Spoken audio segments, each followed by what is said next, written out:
Welcome to this special edition of the Camilla Tominey Show with me, Camilla Tominey, and Boris Johnson, former Prime Minister, former Foreign Secretary, former Mayor of London, and now the author of his own autobiography, Unleashed. Unleashed. You're unleashed on GB News. It's great to be here. Should I be afraid? It's hard to contain this book. It's so... OK, well, look, unleashed. It's been yammering to get out for months. Read the serialisation, which is hugely compelling. I've had to skim read it to make sure I'm across everything that you're saying in this book. And let's be honest, I mean, it is revelatory and entertaining in equal measure. Well, I want to start, however, with a bit more of a serious serious tack, because I want you to put your foreign affairs hat back on. We're at very difficult times right now, aren't we? It's pretty disturbing for the GB News audience, actually, to see what's going on in the Middle East, what's going on in Ukraine. Probably also have fears about what's going on in China, frankly. Yep. Just on Israel, do you think now that since the 7th of October attacks, that Israel's actually effectively given up on a two-state solution? Because it's no longer really possible or feasible for Netanyahu. Look, I'm a believer in the two-state solution. I think that's the right way forward for Israel and the Palestinian people ultimately, but you have to recognise the fact, I mean, all our viewers, I think, recognise the fact that Israel is dealing with groups of people who want to exterminate Israel.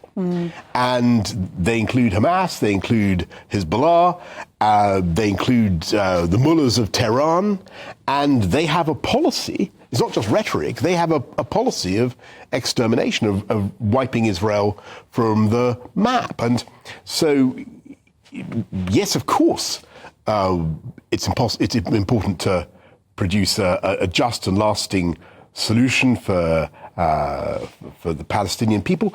But that's difficult insofar as their leaders chronically, continually advocate the extinction of Israel. And so when the October, we're coming up to the anniversary now of the October the 7th massacre, 1,200 or more totally innocent Israelis were murdered or kidnapped, they still haven't returned all those hostages. No. They still retain the objective of wiping Israel. Well, Israel is saying that if these hostages are returned, then the fighting ends. But can we credibly believe that?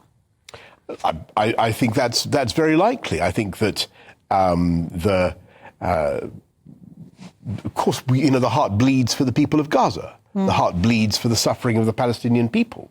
But the tragedy of the Palestinians, as Abba Eban once said, is that they never miss an opportunity to miss an opportunity. Yeah. And decade after decade, there have been moments when there could have been a deal, and their leadership has preferred the purity of trying to abolish the existence of the State of Israel. And that was never going to happen. Do you think Netanyahu is the right leader for these times? Has he actually made things worse? Look, I think that I've known him for many years, Bibi Netanyahu, and I think lots of people have different views about him. What I will say is that I think that he presents a very clear and coherent case for ensuring the security of Israel. And, I go back to this point. Hezbollah has been firing rockets into northern Israel for donkey's years. Hamas launched an absolutely appalling attack, a genocidal attack on Israel. I think that whatever people may think about Bibi Netanyahu, and I personally always had a good relationship with him, but whatever people may think, the democracy of Israel has a right to protect itself. And, you said that, your opening question was, viewers will be worried about the state of the world. They'll be worried about what's happening in the Middle East, about what's happening in Ukraine. I think it's very, very important that we, as the West, recognise that the answer to this is for us to be strong, and strong in defence of our values and of democracy. Is the new UK Prime Minister Keir Starmer being strong enough? We've had a Telegraph leader in the week suggesting that he's being too ambivalent on Israel and too ambivalent on Ukraine. Look, I think that on Israel, to take that first, I don't wish to be unduly critical of the new government, but how can you coherently say, as London, as Britain did the other night, and Keir Starmer did the other night, that we stand shoulder to shoulder with Israel after Iran fired a huge number of ballistic missiles at Israel? How can you say we stand shoulder to shoulder with Israel while at the same time, he's the first UK Prime Minister in modern history to put an arms embargo on Israel when Israel is under an existential threat? So, no, I don't see any coherence. But on Ukraine, which is the other great arena where our ideals and our principles are on threat. On Ukraine, what is the point of giving the Ukrainians the Storm Shadow cruise missiles and giving them the weaponry to take out the bases from which the Russians are using these hideous glide bombs against their positions, without giving them the permission to use that Storm Shadow against those Russian bases? It's completely incoherent, to use your word, which I think is completely right. I'm going to go back to Netanyahu, because there's an amazing revelation in the book that when you showed him around the Foreign Office, back when you were Foreign Secretary... It's so unleashed, it's hard to... It's unleashed, it's hard to contain it. It's hard to control it. It's just unleashed. You showed him the desk where Arthur Balfour signed the declaration in he was very 1917. Excited. But you put in the book that you think that when he used the men's room, to use the American phrase, that he might have bugged your toilet. Well, look, I mean, I think it's... I won't go beyond what I say in the book, because these are what we call... You found a listening device. These are what we call security matters, and I obviously submitted the Unleashed. Well, do you think I submitted Unleashed to the authorities to look at, to all the security services to check it, and they were happy with what I had said. But look, it was an amazing thing, because he came into my office. You've been into the Foreign Secretary's office. It is absolutely fantastic. It's got these amazing murals of wildly politically incorrect murals of Britannia, breastfeeding the rest of the world and all that sort of thing. And he came in, and I showed him the desk, which I alleged had been where Balfour wrote the Balfour Declaration. Was it the desk? In 1917, when he wrote to Lord Rothschild saying that His Majesty's government views with favour the establishment of But in the book, Palestine, you seem unsure that it was the actual desk. I think it turns out there is another desk. Right. There are several desks. On the book, you're just deviating. But anyway, and he was very excited. Then I showed him the biro, which certainly wasn't the one that was used to sign the declaration. But you're deviating from this bugging issue. You're basically saying that BB. I'm deviating deliberately. I'm deliberately deviating. Did he bug you or not? Nobody knows. I don't know. All right. You found a listening device in the toilet after he had visited. All I know is that after we were favoured with a visit, something was discovered. All right, we're going to get onto Ukraine and Trump in a moment. Yes, please. But the Chagos Islands being given back to Mauritius, your reaction? Crazy. I mean, I urge viewers of GB News to get out your maps, get out your atlases, check out the Chagos Islands, see where they are, and see where Mauritius is. A long way away. Yes. What is this claim? It's nonsense. It's total nonsense. Why are we doing this? Sheer political correctness, desire to look like the good guys, a desire to look as though we're unbundling the last relics of our empire.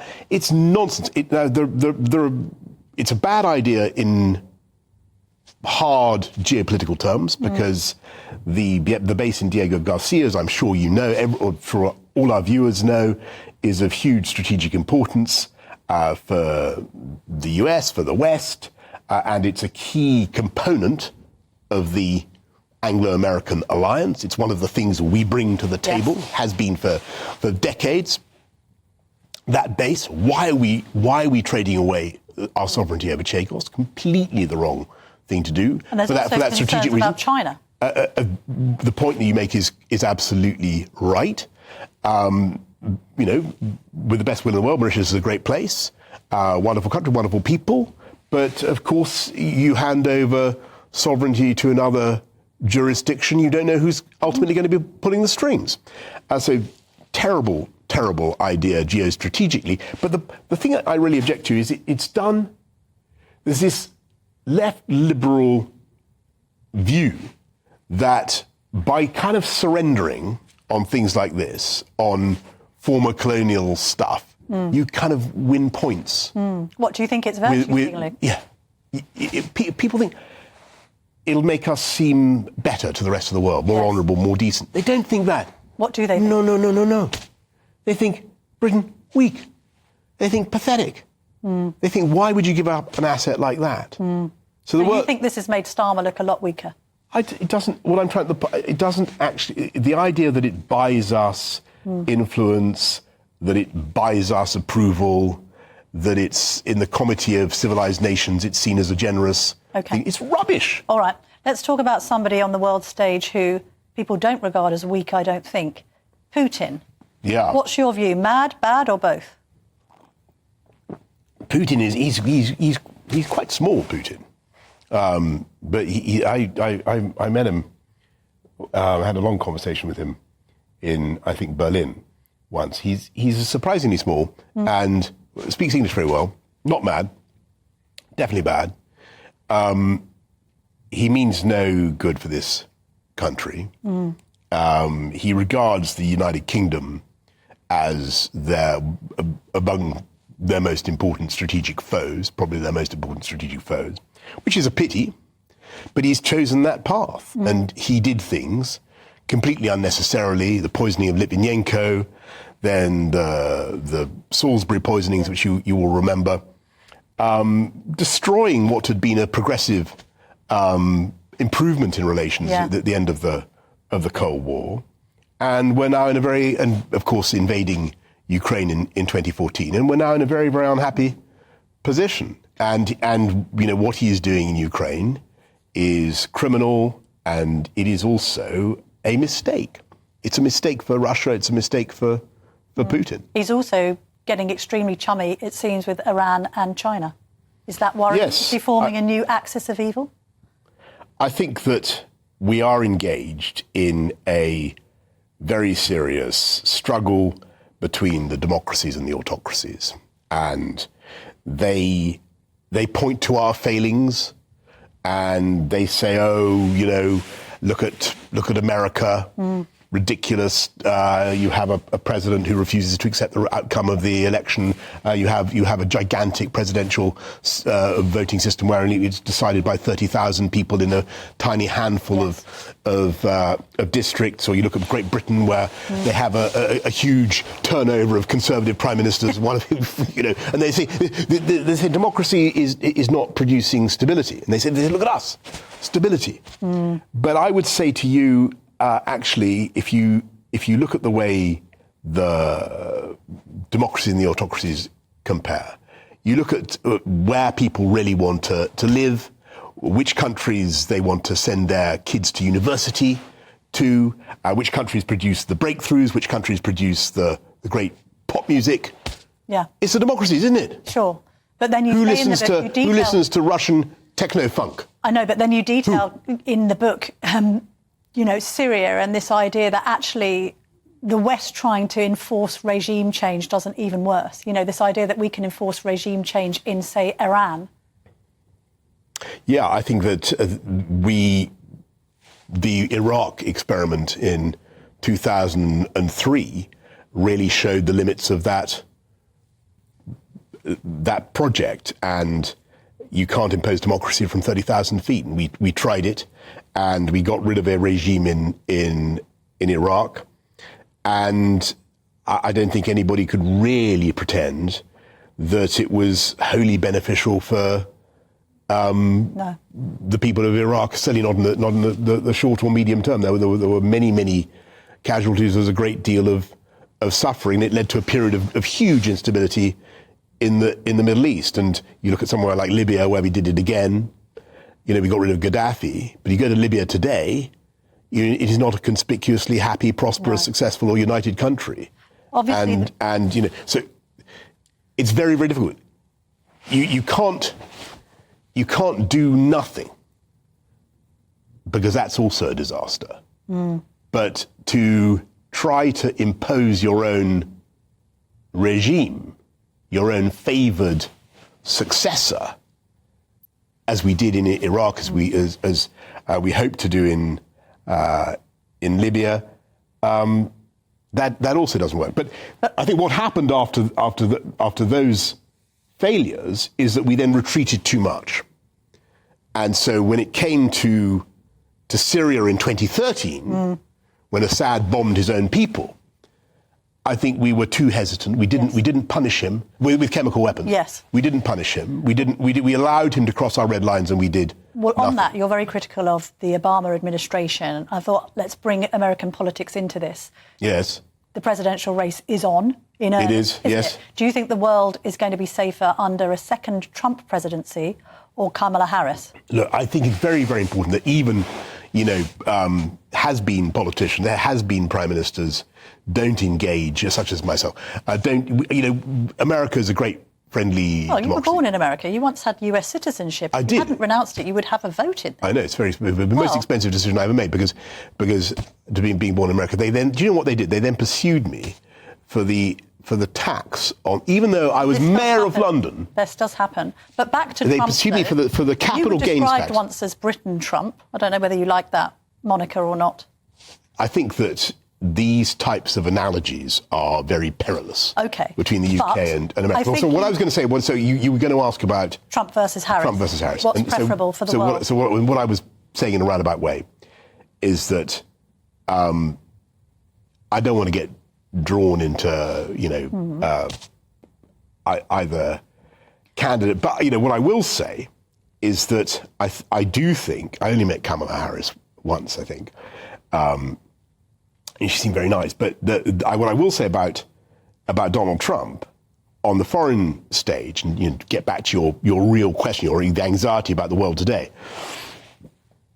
I think that there's no question that he was and is a strong performer. Yeah. And I think that if you look at the things that he did when it came to Syria, we mentioned the use of chemical weapons. It was actually Trump who bombed the bejesus out of Bashar al-Assad after he used chemical weapons against his own people. It was Trump who vaporized Qasem Soleimani of the Iranian Revolutionary Guard Quds Force, put Iran back in the box. And actually, it was Trump who, unlike the Democrat administration, who really sympathized with the Ukrainians and gave them the Javelin shoulder-launched anti-tank rockets, so missiles. You're not worried about any sense of Putin appeasement for Trump? Well, I'm not, no, because just going back to my time as Foreign Secretary, which you'll read about in Unleashed, by the way. We haven't mentioned Unleashed for about 35 seconds. It's on screen the whole time, don't worry. Sorry, okay. But sorry, Camilla, but if you remember, when I was Foreign Secretary, I mentioned it already, we had this terrible business of the poisonings in Salisbury. And we had to get the whole of the world to respond diplomatically to this outrage. It was the use of Novichok, chemical weapon, on British soil. It was in breach of the International Chemical Weapons Convention. It was a terrible thing to do. And you remember a totally innocent member of the public, Dawn Sturgis, lost her life, and Sergei and Yulia Skripal were very badly poisoned. And it was my job as Foreign Secretary then to try to get, with Theresa May, the then Prime Minister, to try to get all our friends and allies around the world to kick out Russian spies in protest at what they had done in Salisbury. And Trump did that. And Trump turned up trumps. He really did. Sounds to me like you're leaning more towards a Trump than Harris presidency. I'm not. You're a very good journalist. That's the vibe I'm getting. But I'll just get back to another point. Trump expelled.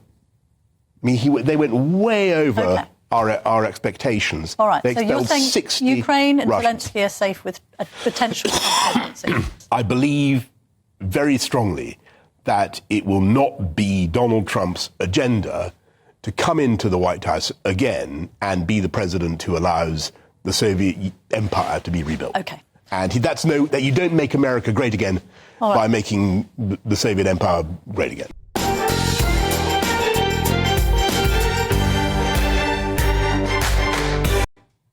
Welcome back to the Camilla Tominey Show. We've got a jam-packed hour to come. In this next part of my interview with the former Prime Minister, we discuss the impact COVID had on his premiership and his lack of accountability for partygate.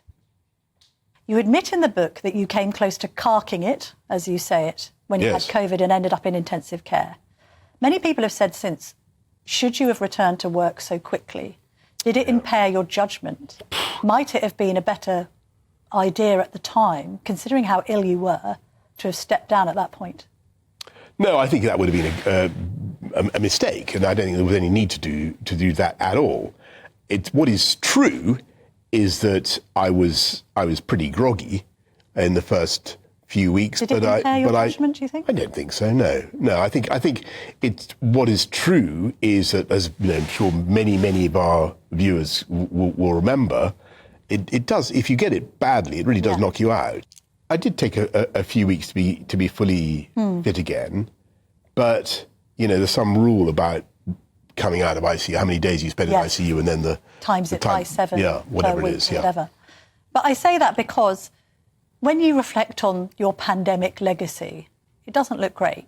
You've got Dominic Cummings describing you as a shopping trolley. You've got people still not forgiven you for partygate, rightly or wrongly. Now you're saying on lockdowns, I'm not saying that lockdowns achieved nothing. I'm sure they had some effect, but were they decisive in beating back the disease, turning that wave down? All I can say is I am no longer sure, which all sorts of amounts to you having mismanaged this pandemic quite badly. Well, on the contrary, I would say that actually, if you look at what we did in that period and beyond, it was absolutely outstanding. And the you know, on lockdowns and the efficacy of lockdowns, I know that,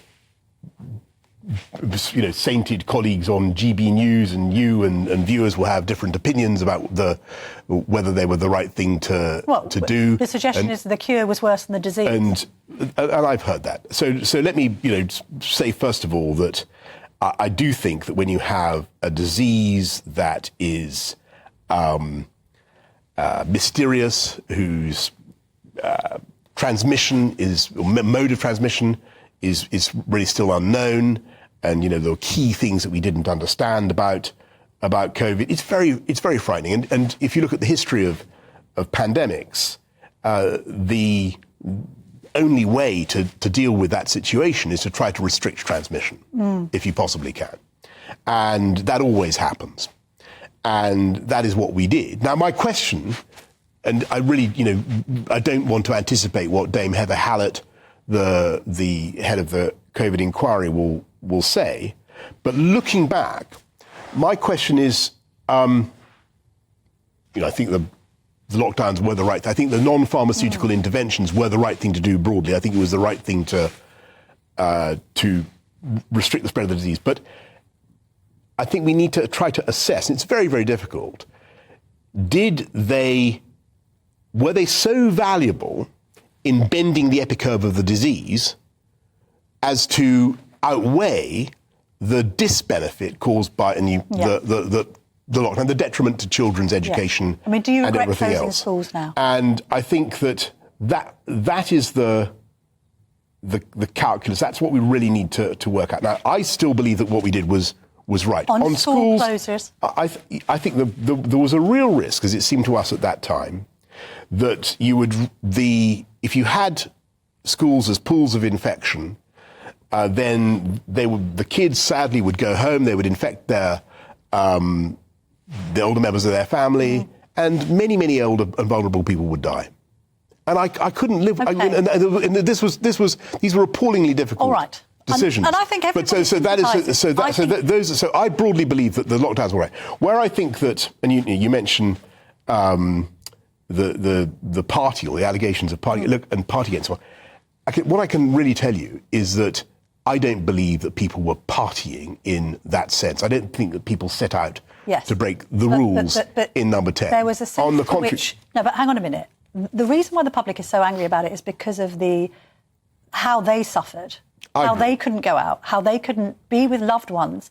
Imagine being in intensive care. You can imagine it. I can not only imagine. I was in it. I wasn't. Right? No, sure. You're with loved ones. You can't be with them when they're dying. You can't go to their funerals. There was this idea that you disregarded the rules you set. But I'm also going to put it. So let me just come back on that and just explain that what I feel very, very strongly. I didn't. Standards. I didn't know. That's why people object. Of course, that's right. But that's not how I So I didn't see people partying, right? It didn't, and I really don't think that those civil servants set out to break the rules and to have a great time. It was not like that in Number 10. It was if anything, a pretty funereal and exhausting time. And we were working the whole time. And so just back to your original, point about the whole handling of the pandemic. What I would say, looking back on it all, is that it is really hellishly difficult in a vibrant, mature democracy for a government to impose rules to stop the spread of a disease when human beings inevitably seek contact with other human beings. And we live in a very, very diverse, energetic society, and it was hard. I mean, actually, as Chris Whitty was saying the other day, it was quite amazing the extent to which people did comply. But that's the point. Maybe they'd have complied anyway because we're British and we do as we're told. That's right, and that was good. And I do think it made a huge difference. The question is, did it make enough difference? But where I really, really think people need to remember that government can make a difference is when it comes to finding cures and when it comes to protecting the population with medicine. Yes. And there, the record of the United Kingdom government was absolutely outstanding. And vaccines, protection to a certain extent, not in care homes initially and all the rest of it, but not to play out, again, the lockdown files. As you're here and we're talking one-to-one just about you, there is a perception, and it's been aided by your former advisor, Dominic Cummings' shopping trolley analogy, is that you were indecisive, that you were conflicted, that you were, frankly, at times all over the place. Well, you're a libertarian on one hand, you're having to adopt really draconian measures, which you must have really railed against it in your own mind. We haven't just got Cummings' analysis of it. We've also got Sir Graham Brady. He's come out with his own memoir. He's saying at 1 minute you were sort of cursing the 2 metre rule. The next you were asking him, as he was a COVID sceptic, how many people would you let die? But I think both things are, Camilla, totally consistent. It sounds as if you weren't decisive enough because you didn't know yourself, and therefore that's where the shopping trolley analogy comes from. I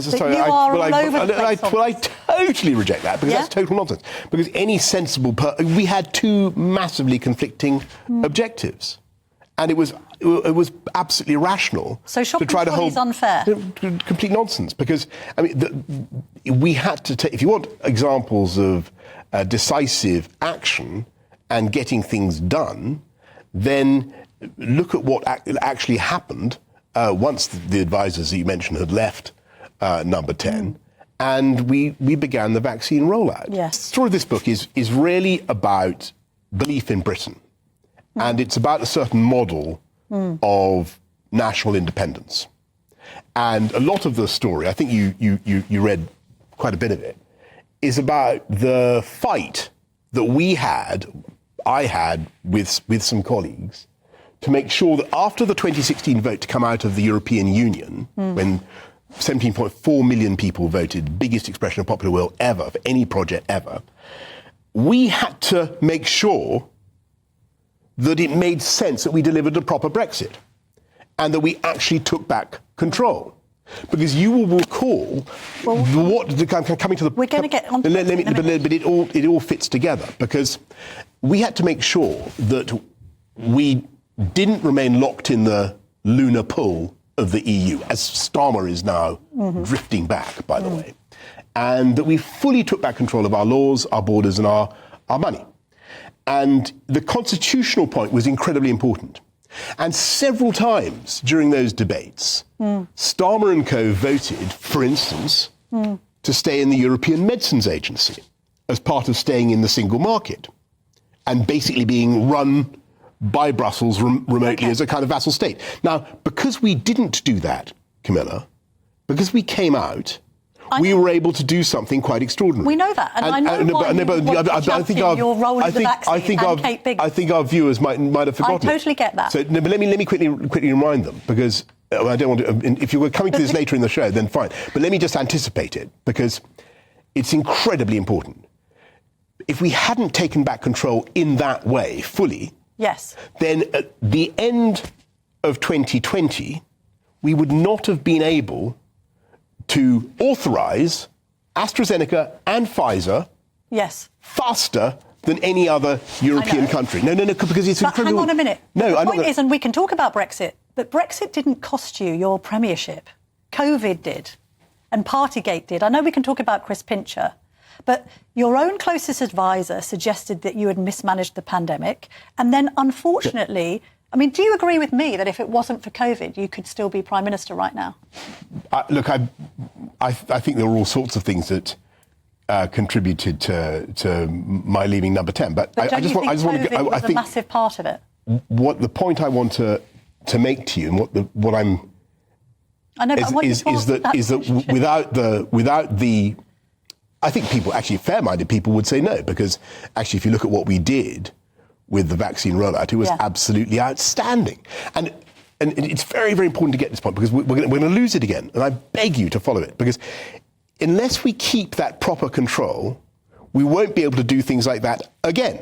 So Rachel Reeves is now saying we've got to go back into being a rules taker from the EU. What do you think Starmer and Reeves are trying to reverse Brexit? So if we'd been a rules... This is the key point. Of course they are. Now, if we'd been a rules taker... Yes. At the end of 2020, 2021, we would not have been able to authorise AstraZeneca and Pfizer. Agree. No, but you keep interrupting this, because it's very, very important. And that was how, by March 2021, we had vaccinated 45% of the UK population. The vaccine programme compared to 10%, part of your legacy. 10% of the UK population. I'm asking you this. Looking back, you must have regrets. There must be things you wish differently. Well, I look back at that, and I think it was an incredible I'm success. talking about the whole of your management of the pandemic. Surely you look back and say to yourself, I didn't handle some of this well. I could have done things differently. Well, I think, if you look... I did my best to explain to the COVID inquiry what I thought about the handling of the pandemic, and I think there were certainly... things that we didn't realise at the beginning, that COVID was transmitted asymptomatically, and that was a big problem. You're now saying that you're convinced the virus was man-made, by the way. I do think that looks like the most likely explanation. Yes, I do. And then on regrets, I think, don't you regret? I mean, what were you thinking? You'd been told he was a career psychopath by David Cameron. So, big picture, what do I regret about the whole thing? COVID. I mean, you're on the right track. Good. The thing, but it wasn't so much COVID that was the problem, or our handling of COVID, because I think, as I say, if you look at what we did with the vaccine rollout, governments are responsible for that. It was outstanding. I think the problem was really with the party and how I was able to interact with my colleagues. And there I have to admit, I just didn't keep my eye on the ball. And COVID, you're right, that COVID was a big part of that, because so for 18 months, I was trying to fight the pandemic, and loads of MPs were sitting at home on their laptops, and they were then getting a lot of abuse about me and stuff on social media, and understandably, a lot of colleagues started to fret. Yes. And much more than I think I understood at the time. The reason they were getting grief over Partygate and other things was because you didn't have a grip on Number 10. Your grip wasn't firm enough on Number 10. That's the allegation. What's your answer to that?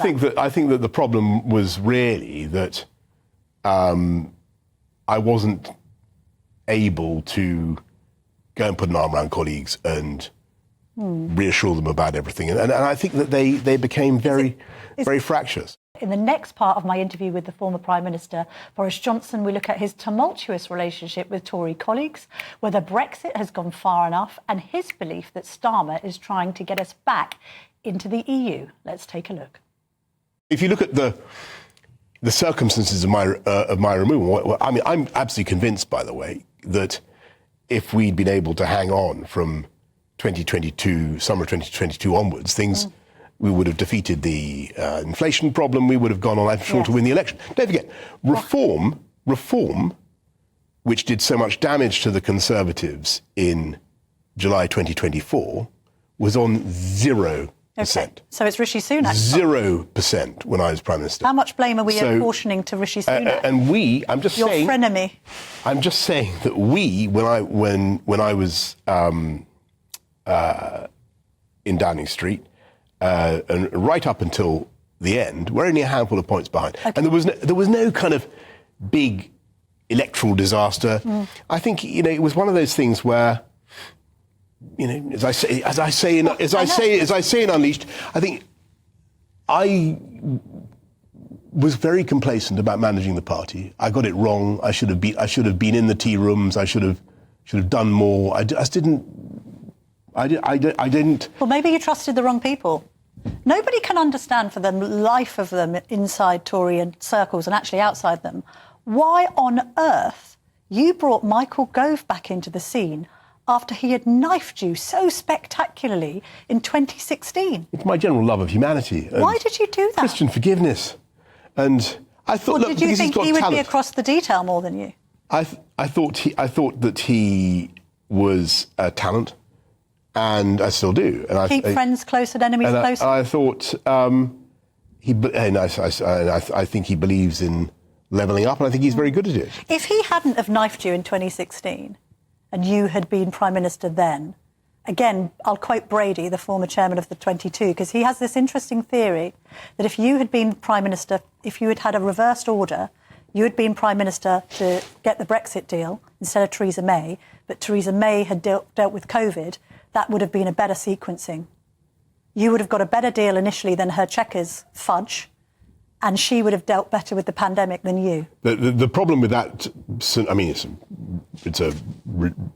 absurd to talk about these hypotheticals, but the problem is that the reason we were able to be tough with our friends and partners in the European Union is because after December 2019, we had the bazooka of a big parliamentary majority. Yes. And that was what Theresa didn't have. And that made all the difference. Although you say in the book that when you started talking about no deal, it was an elaborate bluff. Yeah, look, I mean, with any negotiation, you've got to be able to walk away.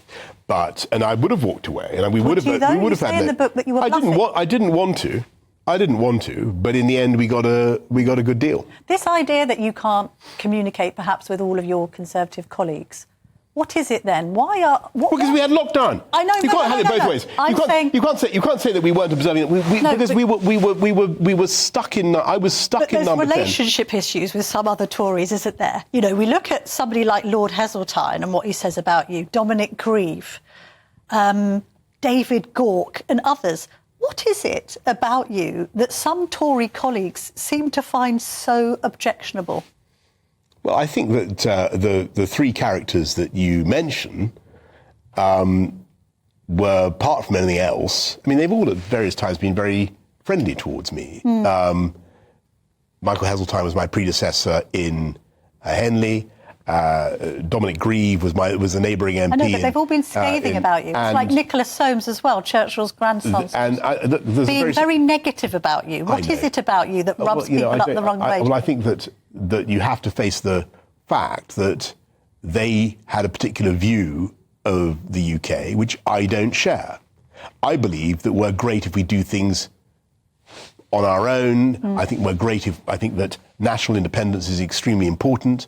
And I think that point is proved beyond peradventure of a doubt in Unleashed. Yes. Because having secured full national independence, we were able to do things differently, such as the vaccine rollout, such as the AUKUS Pact, such as the taking a different stance from our European partners on Ukraine. Do you think? And I believe, and what worries me now is that the Starmer government is really determined to try to to roll all this stuff back, and it will be a disaster. You know, you can't.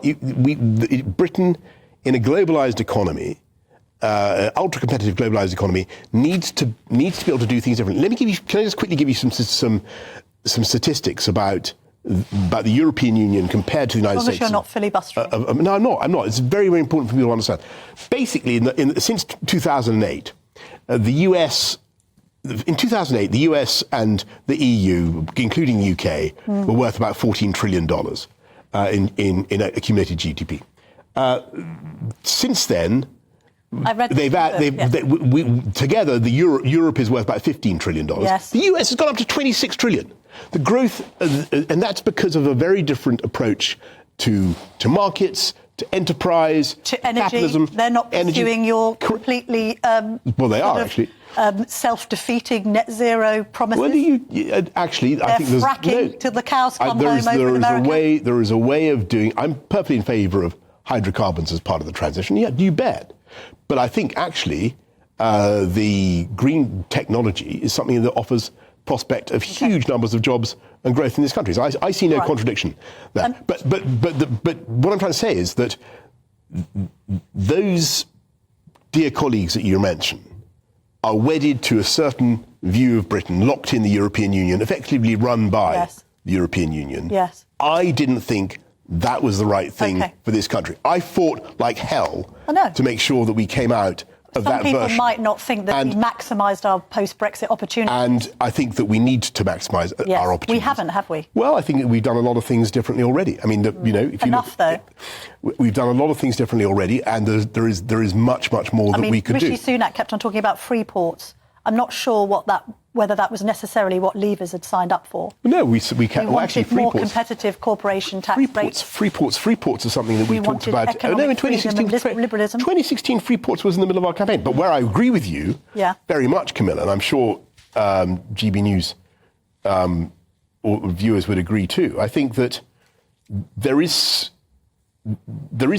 scope to do much more, and it's about believing in Britain, right? Yes. It's about believing in this country's ability to do things differently. And so Brexit is part of it, but also levelling up. Yes. And then you say, well, why did I get Gove back? And it's a very, very good question. Actually, because I thought he had the drive and the ability to get that project going. He did a very good job.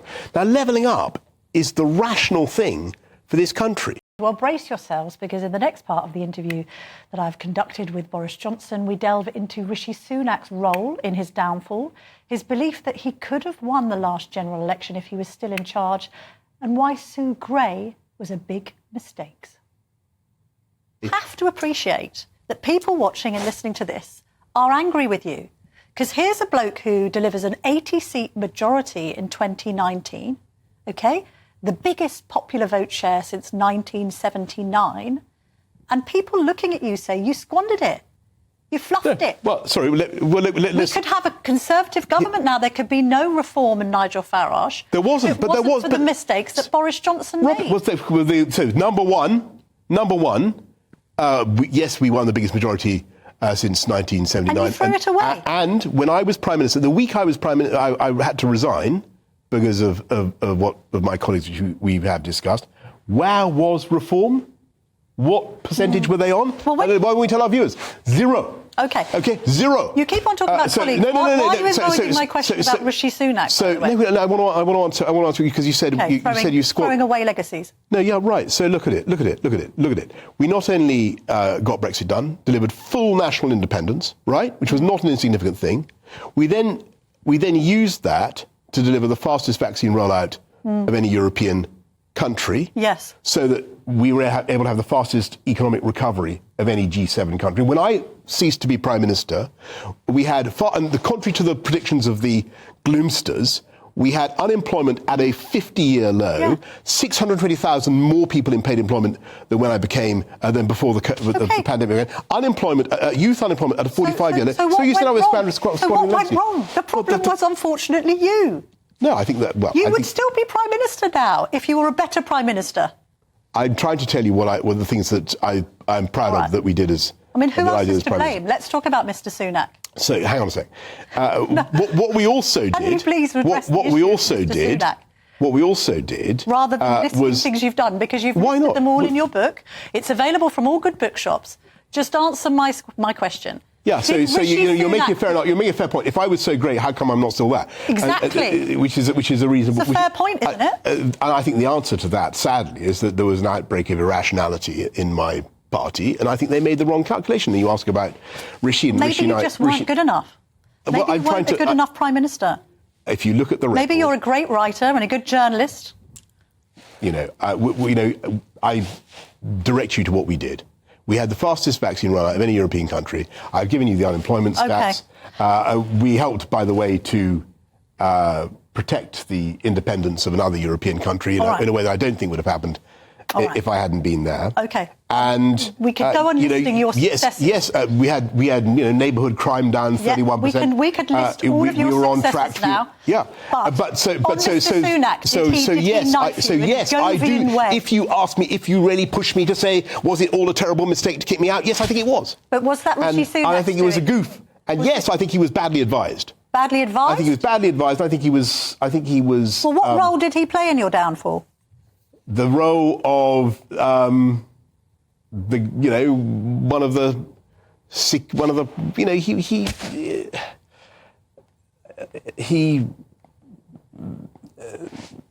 he was a close colleague and friend who turned on me at a particularly critical time, and I thought it was a mistake. It was worse than a crime. It was a mistake, and so it proved.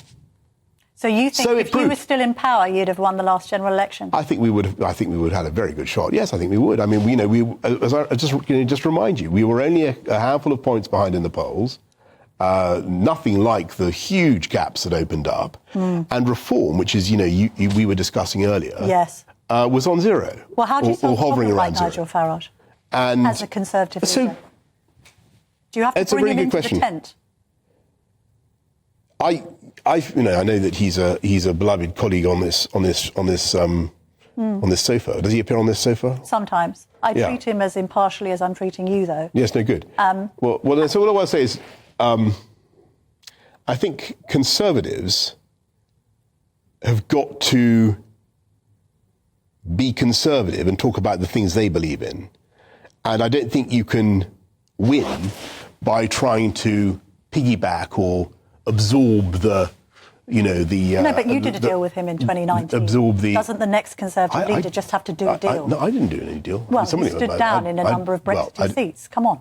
He admitted that much. He said it was a catastrophic mistake because you squandered your majority. I don't know about that. I mean, so he now claims. So he now claims, but 24 the Tories add them up. They beat Labour. Yes, but at that stage they were far lower in the polls. Yeah, they were far lower, and they weren't in a strong position at all. And I think it is a mistake for Conservatives to talk about your opponents and to big them up. We should be talking about Conservatives. Yeah. We should be talking, and we should be. If they'd allowed me to stay on, I think we would have continued to deliver on the levelling up agenda. We ended up in 2024 basically alternately machine gunning both halves of our but coalition. In your mind, just to clarify this point, you think you lost your premiership because of Rishi Sunak? No, I think there were lots of things that came together, but I think it was basically. But mustn't you take more responsibility? I take full responsibility for everything. I always do. But I mean, the fact is that, as I've told you, I think there was a problem of party management, and I think there were some MPs who thought that things were so bad that they might lose their seats. Though I think they were wrong. But there were quite a lot of MPs who weren't worried that I was going to lose the next election. On the contrary, they were worried I was going to win. Yeah. And they thought, Johnson doesn't really he's not going to promote me. Oh. And you think there's self-interest at play in politics? Shock horror. Yeah. How about Sue Gray? Is she responsible for your demise? What did you make of her appointment as Starmer's chief of staff? I thought it was extraordinary, to be honest. But there you go. But again, you asked me about mistakes I made. I shouldn't have appointed her and asked her to do that thing. And why? Do you think that she? Well, because it turned out what I didn't know that she'd already been approached to be the chief of staff of Ed Miliband, and who you're very close to on the net zero front. and he and I were at the same primary school. But Sue Gray, should she not have been appointed? Should she not have that role in Downing Street? She's in a very influential position. I think that, look, I mean, it's far be it from me to intrude on Labour's private grief, but, you know, I do wonder what the hell on earth is going on with those guys. I mean, you know, this guy Wahid Ali, why is he giving money to, what was it about this MP called Conlon that made him... money for wallpaper and things. No, on the contrary, as soon as I knew that money going into what was then the ill-fated refurbishment fund for the whole of Number 10, as soon as I knew that it had come from a particular Tory donor, I paid him back in full, because I thought I cannot be, even though the money was going on the blooming Number 10 flat, which was, you know, not something that I owned. Well, do you think Starmer's getting an easy ride compared to how you were treated when you made these sorts of errors? Is he getting off lightly with Partygate and freebies? I'm sure people were totally right to try to beat me up and, you know, whatever. That's politics. And look, I don't blame the Tory party for wanting to chuck me out if they thought that was genuinely, you know, that's what Tories do. That's how they behave. Regicidal. I tried to explain to them that it would not end well. Okay. And it didn't. On leadership, who are you backing? Can you tell me? I'm levitating. I'm levitating. So you're not backing anybody as yet? Will you back someone? No, I think, look, I think they all have excellent qualities. Do you like this idea about leaving the ECHR? Having a referendum on the ECHR? Did you read Lord Sumption's pieces? But I thought they were quite... They're excellent on the ECHR, but what do you think? Should we have a referendum on the ECHR? I don't know if you need a referendum, but I certainly think the case for... I think there needs to be a big discussion about it, because, you know, it has changed a great deal since the 1970s, when you could say that it did some very important work. Yeah. And it has become much more adventurous, legally adventurist, in the way it tries to second guess national parliaments and governments. It's guilty of a bit of overreach. And I think it is. I find myself persuaded by Sumption.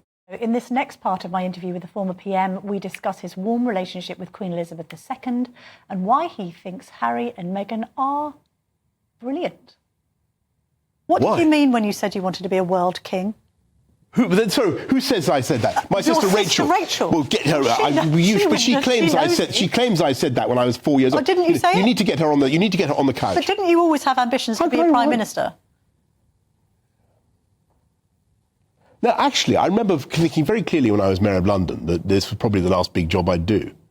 And thinking, you know... But when you were younger, did you want to be Prime Minister? Just yes or no would be an adequate answer to this question. I think I wanted to be a rock and roll star, to be honest. I think you probably wanted to be Prime Minister. I really envied Mick Jagger. That's what I wanted. But I was no good. I couldn't master the bass guitar. And so... Should I just take that as a yes? I think you did want to be Prime Minister when you were a little boy, didn't you?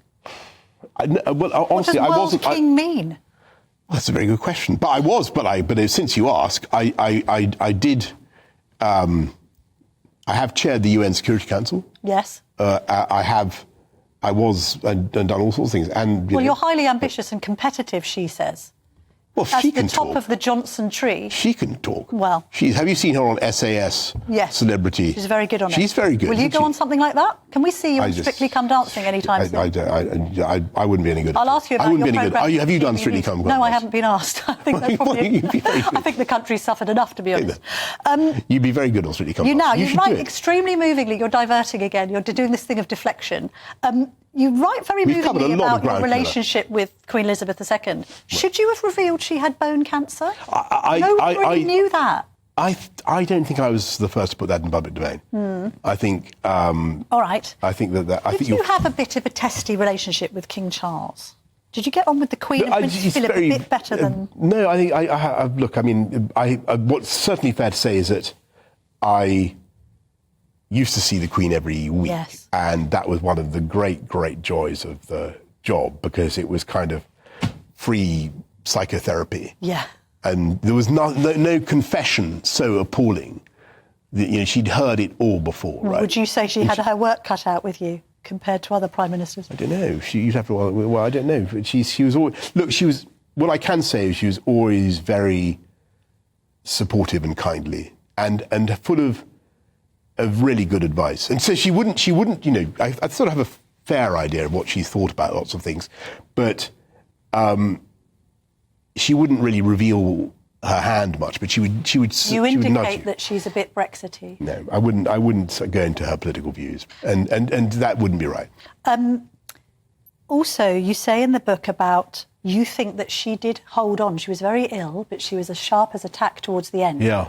And you think that she held on to do the prime ministerial I do believe that. Well, no, that was actually what her private secretary Edward Young said. Yes. He was a very, very nice and good man, and I do think it is.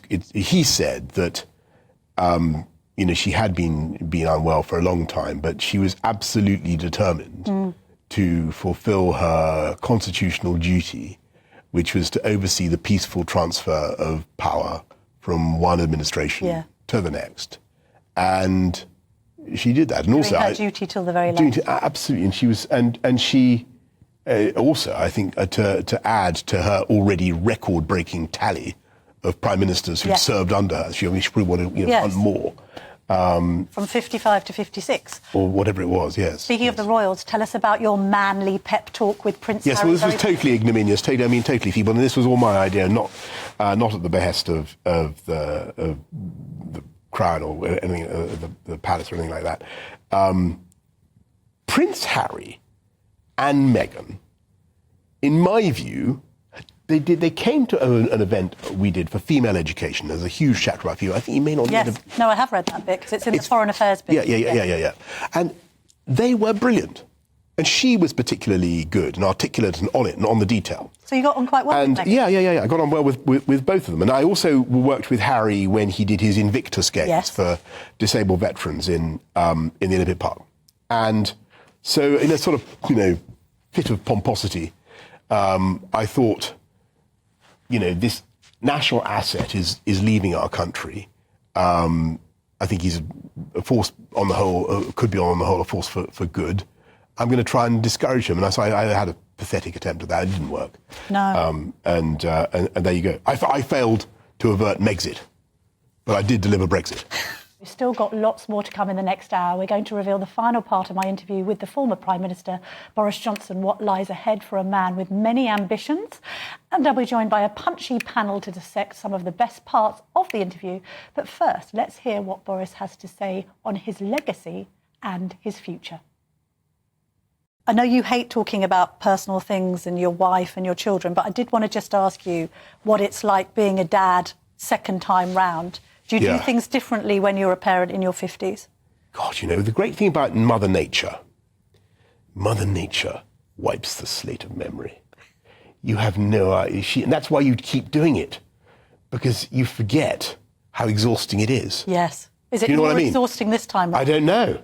It's certainly exhausting. But do you know what I mean? That's her trick. She bamboozles you. Right. By making you forget. But three young children in your 50s, you're enjoying that? I love it. I'm having a very happy life in blissful rustic obscurity, working on books such as Unleash, which we haven't mentioned. It's upside down again. Oh, sorry, there you go. That's a very good picture of me. By the way, I would like your view on this, Camilla. The publishers... You're diverting again because I've got quickly. The publishers didn't want to have this picture on the back because they thought it looked absurdly... You haven't got a helmet on. It's very anti-elf and safety. They thought it was anti-elf and safety. And what do you think? I think it looks good. Okay. It's you in the countryside in your new Oxfordshire guise. It's got the couple more questions. GB News, the People's Channel. Couple more questions. Do you think you're misunderstood? I think on the contrary. I think it's probably likely I'm all too well understood. Really? Yeah, I think so. When people criticise you as a buffoon, another regular criticism is that you're a pathological liar. Do you have a problem with the truth? No, I think that, on the contrary, I think that the reason people get so angry, I think, and you've got to forgive me because this is my view, right? I think that a lot of very clever people were driven potty by Brexit. And they couldn't believe that their arguments, which they thought were better, had been defeated in the course of that referendum campaign. Although some people thought you were economical with the truth before Brexit. And instead of taking it lying down and accepting that they lost the argument, they decided to attack the people who'd won the argument, in particular me, but others as well, of course, and to try to undermine our credibility and to say it was all based on a pack of lies. And they attacked in particular the bus of truth. The bus. Well, the figure of 350 million has since been debunked. No. If anything, you say in the book, even if it was half the amount, it would still be a good thing for the NHS. So the 350 was the gross term, and we had this argument during the referendum campaign about 500 times. So no one could say that all this was concealed. The half of that was spent by the EU directly in our own country. The rest, we simply sent to Brussels to be spent on whatever, on Greek tobacco farms or whatever they wanted to spend it on. It was a lot of money. Yes. And it was rising. So the 350, by 2020, I think I'm right in saying that the 350 was due to rise to 420. Okay. And you're starting to talk some, even the net sum was starting to be pretty serious money. But you think the brickbats are down to Brexit, and I'm saying that you've always been a divisive figure. Is it perhaps? Really? I've read this book, and it's a really readable book. It's beautifully written, as one would expect. It's actually laugh out loud funny at times.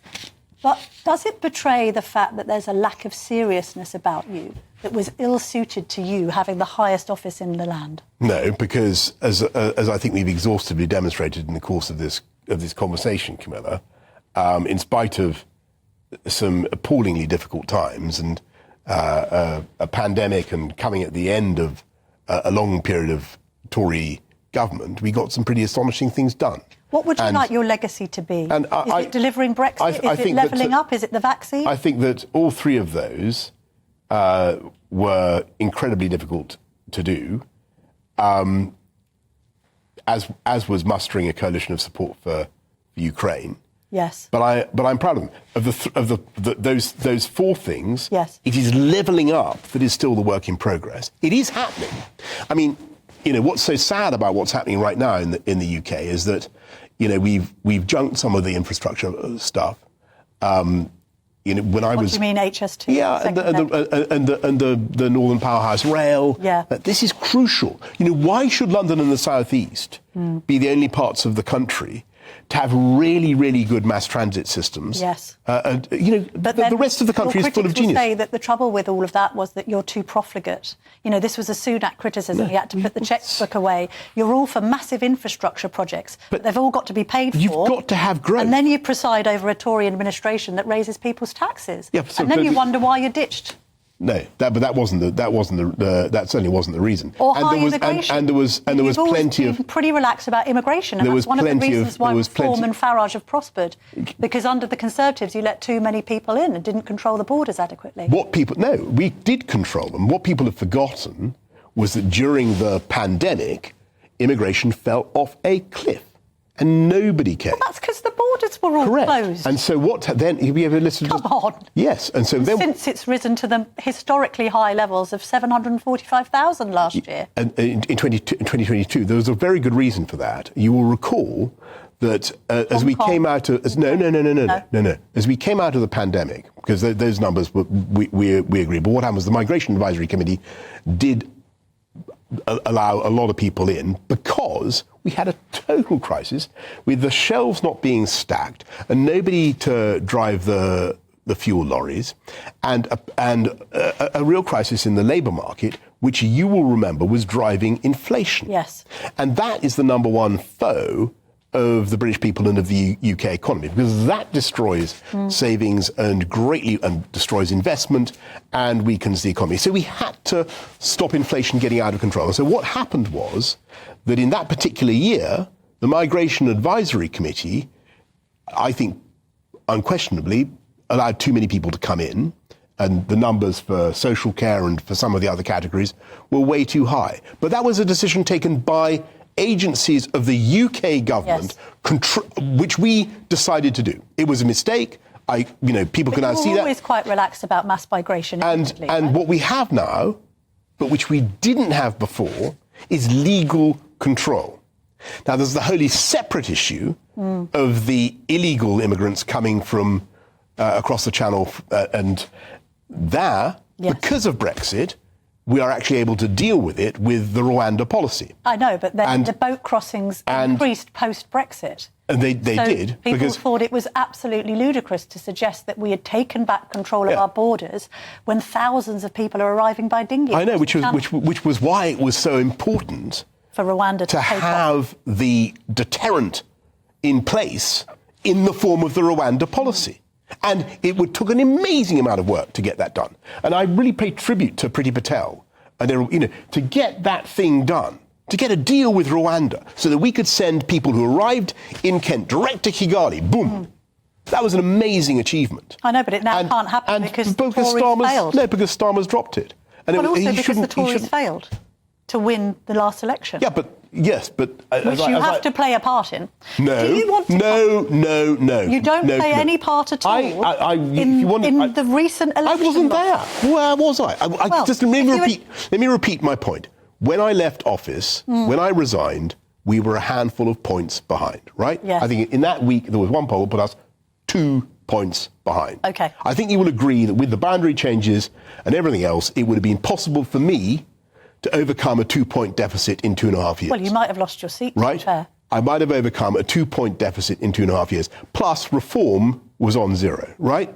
Okay? So that was not have won Uxbridge. That was the position. No, I think I would have won Uxbridge. All right. Why not? Okay. Why not? That was the position as I left it, right? I was not responsible for what then happened. Okay. So are you itching to come back and try and... Do you want to... What was this Cincinnatus comment about returning to the plough? Cincinnatus. Come back. Cincinnatus. So Cincinnatus was Cincinnatus used to return... I basically had taken up my plough. I think that I'm living a very happy life of blameless, rustic obscurity. I don't know if you like obscurity, though. Blameless, rustic obscurity. Do you like obscurity? Yeah, and I'm working on various books, such as I produced this one, obviously. Yeah. Shakespeare's coming. That's right, and various things like that. But don't you want to return to the political fray in the vein of your hero Churchill? As I used to say, and I repeat, I think the chances of my mounting a comeback, getting back into number 10, are about as good as my chances of being reincarnated as an olive, or decapitated by a frisbee, or being locked in a disused fridge, or blinded by a champagne cork. You literally used those phrases to describe the unlikelihood of you becoming Prime Minister, and then you became Prime Minister. So you could stage a comeback. I think it remains of that order of probability. And what I don't know what the odds are of being blinded by a champagne cork, or locked in a disused fridge, or decapitated by a frisbee. Well, younger, you did fitter, lock yourself in a fridge, to be fair. It was not disused. It was very cold. That was the beginning of the general election campaign. So can we get a yes or no? Are you going to make a political comeback? Yes or no? I think my chances are about as good as being locked in a disused fridge. That's not a no, is it? Or blinded by a champagne cork. What are you going to be doing for GB News, colleague? Well, I don't know. What would you like to do? Well, I'm very happy that this is the first TV interview to be recorded about my political. But are you going to do a series for us? Which is about Boris on Britain? And it's about believing in Britain, believing in our national ability to do things independently. It's about believing in levelling up, believing in the potential of the whole country, and believing in Britain abroad. Well, you're perfectly aligned with our audience, because nobody believes in Britain more than GB News viewers. Well, I know. I'm a great fan of GB News and have been since your book, your inception. And all I hope for is that the footprint of GB News will grow, and more people will understand that it's a great addition to our. Do you watch much BBC these days? I don't know when. I literally cannot think when I last sat down to watch BBC News. It's terrible admission. Do you think the BBC is biased? I don't know. I don't watch it. What is it? Well, do you think so? What's your instinct? I hesitate to criticise. You might I feel it was biased against you. But I don't know. I mean, I literally, I just never. What do you think? I never watch it really. But I mean, I didn't. But I never had time when I was in Number 10, and I just don't. Do you watch? Do people sit down and watch?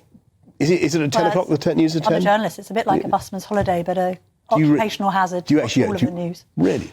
So what next immediately for Boris Johnson once you've finished promoting Unleashed, which I think is the name of your autobiography? It is. I'm not sure you've promoted it heavily enough. No, well, you've been very, very kind. I have to admit, you've been wonderful. What's to admit. next? So I've got to get some more wood into the shed. Yeah. Winter's drawing in. Oh, have you got a wood burning stove? Does Mr. Gove know about this? I mustn't give the game away here. I think it's all right. I'm in a wood burner. I think it's okay. I think the local council allows us to. I've made some jam, which I have to finish off. That's very Meghan.